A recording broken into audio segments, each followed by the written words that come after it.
جو ریسکیورز ہیں اپنی جان کو خطرے میں ڈالتے ہیں اور لوگوں کی زندگی بچاتے ہیں لیکن اس کے بعد جب پانی ریسیڈ کر جاتا ہے تو پھر ان لوگوں کے لیے جو اگلے مراحل کی ڈیفیکلٹی ہے، موسم ایسا ہے جس میں بیماریاں بھی آپ جانتے ہیں کہ فلڈ افیکٹڈ ایریاز میں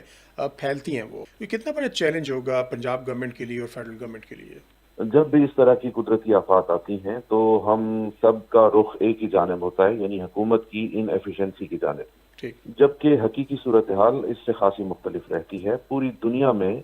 جب قدرتی آفات آتی ہیں تو انسانی بے بسی جو ہے وہ، چاہے دنیا کے ترقی یافتہ ترین ممالک بھی ہوں، وہاں انسانی ہلاکتوں کی صورت میں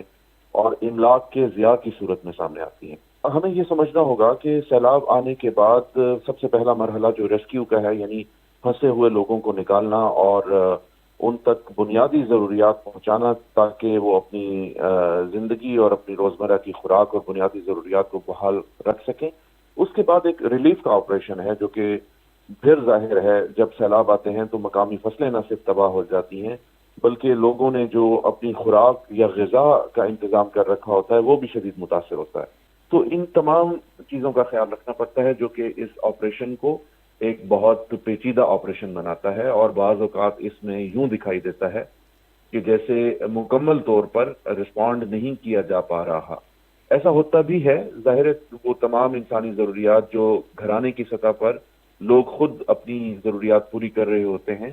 ایک پورا وہ سسٹم بہہ جاتا ہے اور اس سسٹم کی جگہ ایک نیا سسٹم ان پلیس کرنے کی کوشش میں ایک وقت ایسا آتا ہے، ہفتے یا 2 ہفتے کا، جس میں مسائل اور مشکلات رہتے ہیں۔